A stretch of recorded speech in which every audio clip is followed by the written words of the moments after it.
কোথায় পাপা পিপি? নিচে?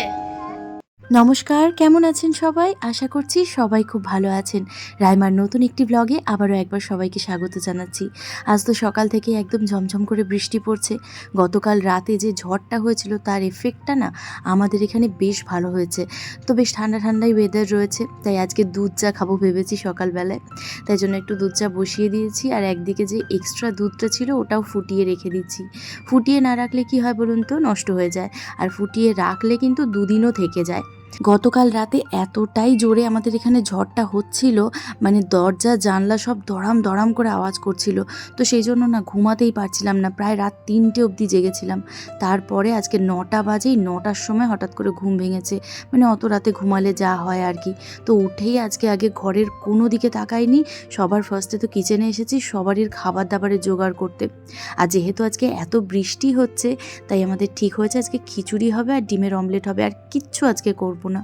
এই ঝড়ে তো শুনছি অনেক জায়গাতেই অনেক রকমের ক্ষয়ক্ষতি হয়েছে। আপনারা যে যেখান থেকে দেখছেন সেখানে কীরকম অবস্থা, পারলে অবশ্যই কমেন্টে জানাবেন। আপনাদের সাথে একটা মজার জিনিস শেয়ার করি। গতকাল যখন ঝড়টা ঠিক আসবো করছে, মানে ওই যখন খুব জোরে জোরে হাওয়া দিচ্ছে ওই মুহূর্তটা, মানে ওই সন্ধ্যে 6টা 6:30 নাগাদ আমরা বাইরে যাই, আর বাইরের দোকান থেকে প্রচুর টুকটাক খাবার কিনে নিয়ে আসি। দই, চিপস, বাদাম, এরকম অনেক কিছু খাবার কিনে নিয়ে আসি। মানে আমাদের মাথায় চলছিল যে এত যদি ঝড় হয় যেভাবে টিভিতে দেখাচ্ছে, তো যদি ঝড়টার জন্য আমরা বাইরে বেরোতে না পারি, যদি প্রচুর বৃষ্টি হয়, আর বৃষ্টি হলেও ঘরে বসে জানলা দিয়ে বৃষ্টি দেখতে দেখতে কী সুন্দর টুকটাক খাবার খাবো। তো সেই সব চিন্তা করে জানেন প্রচুর খাবার নিয়ে এসেছি। কিন্তু আবার আজ সকাল থেকে দেখছি যে বৃষ্টিটা মোটামুটি ধরে আসছে, মানে বৃষ্টিটা হয়তো বন্ধ হয়ে যাবে বিকেলের মধ্যে। তো সেই সব দেখে তো বেশ মন খারাপ হয়ে গেছে। তো আমাদের মতো কিন্তু আরও অনেকেই এরকম করেছে। আর আপনারা কারা কারা এরকম করেছেন, মজার গল্প কিন্তু শেয়ার করবেন কমেন্টে।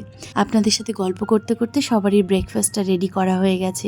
রিহান আজকে কর্নফ্লেক্স খেয়েছে, আমার হাজব্যান্ডকে একটুখানি মিউসলি দিয়েছি, আর একটা বাসি রুটি ছিল কালকের, তো সেই বাসি রুটিটা দিয়ে ডিম দিয়ে ওই ডিম পরোটা মতন করে নিয়েছিলাম, ওটা আমি খেয়েছি। ব্রেকফাস্টটা রেডি করতে করতে আমি একদিকে চাল আর ডালটা ফুটতে বসিয়ে দিয়ে গেছিলাম, আর এদিকে ব্রেকফাস্ট করে নিয়ে খিচুড়ির জন্য সবজিটা রেডি করতে এসেছি। খিচুড়িতে দেওয়ার জন্য আলু, গাজর, ক্যাপসিকাম, পেঁয়াজ, টমেটো এগুলো কেটেছি, আর এগুলো একটু ভালো করে ফ্রাই করে নিয়েছি, আর এর মধ্যে একটু আদা গ্রেট করে দিয়েছি, আর তার সাথে হলুদ আর জিরে গুঁড়ো রয়েছে। তো এগুলো সব ভালো করে একটু কষিয়ে নিয়ে আমি খিচুড়ির মধ্যে দিয়ে দিলাম। আর অনেকে দেখি চাল ডাল ফোটার সময়তেই খিচুড়িতে হলুদ দিয়ে দেয়, তো সেটা আমি করি না। আমি সবজিগুলো কষানোর সময়তেই হলুদ দিয়ে দিই, ওতে কিন্তু খিচুড়ির টেস্টটা অনেক বেশি সুন্দর হয়। খিচুড়িটা বসিয়ে দিয়ে এবার আমি চলে এসেছি নিশ্চিন্তে ঘরের কাজ করতে।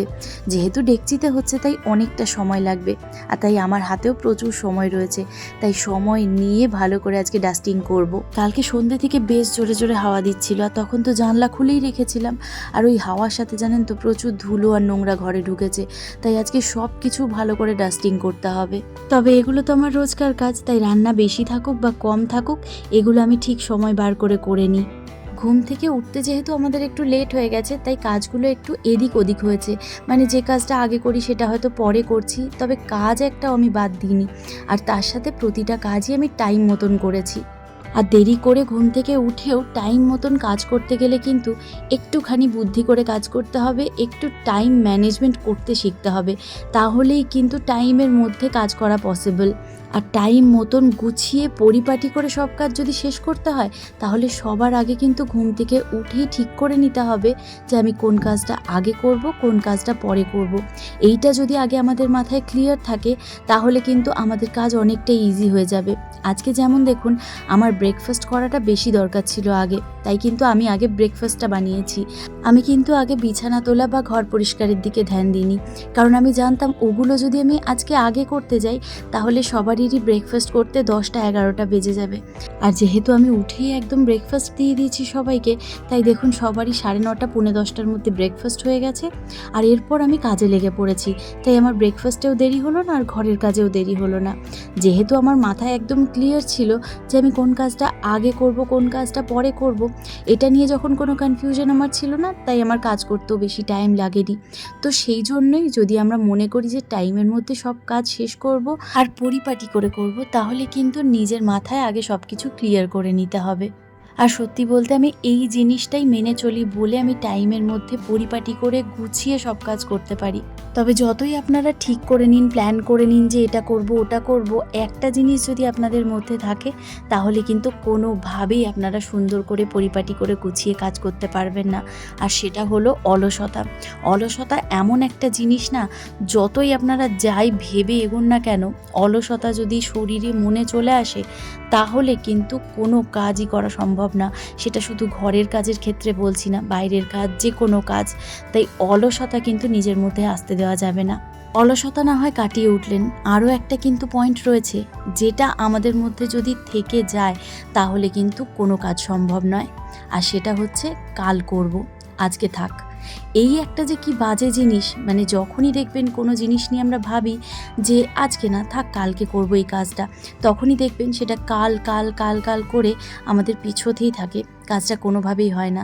তাই যদি মনে করেন যে আমার এই ঘরের কাজটা পড়ে আছে, এটা করব, তাহলে এখনই করে নেবেন, আর তাহলেই দেখবেন ঘরের কাজ সব কমপ্লিট হবে। তো আশা করছি কিছুটা হলেও আপনাদেরকে পজিটিভিটি দিতে পেরেছি, কাজে উৎসাহ দিতে পেরেছি। তো যদি সেটা হয়ে থাকে তাহলে অবশ্যই নিজের ঘরের কাজ যেগুলো অনেক দিন থেকে পেন্ডিং রয়েছে সেগুলো চটপট করে সেরে নেবেন, আর আমাকে কিন্তু কমেন্টে জানাবেন। এদিকে আপনাদের সাথে বকবক করতে করতে আমার কিন্তু অনেক কাজ হয়ে গেছে, ঘর ঝাঁটা দেওয়া, মোছা, সব রকম কাজ কমপ্লিট করে নিয়েছি। কোথায় পাপা পিপি? নিচে চাপবে তুমি? ও, বাইরে কি দেখছো? বাইরে পাপা পিপি দেখছো? আর বাইরে বৃষ্টি পড়ছে না?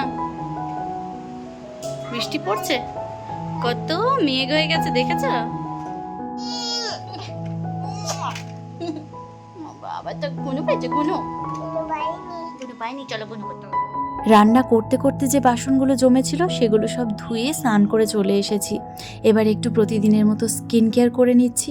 কাজ যতই থাকুক না কেন নিজের দিকেও একটু নজর রাখতে হবে, তাই স্কিন কেয়ারটা আমার মাস্ট। স্কিন কেয়ার করে নিয়ে এবার রিহানের খাবারটা বেড়ে দেবো। এই ফাঁকে রিহানকেও স্নান করিয়ে দিয়েছে ওর বাবা। ও আপাতত মনের আনন্দে খেলে বেড়াচ্ছে, ওর খাবারটাও বেড়ে দিয়েছি। আর এদিকে ওর খাবারটা দিয়ে দেওয়ার পর একটু নারকেল দিয়ে দিলাম আমাদের খিচুড়িটাতে। নারকেলটা খালি ভেজে দিয়ে দিয়েছি, আর কিচ্ছু করতে হয় না। তো খিচুড়িটা খুব ভালো হয়েছিল।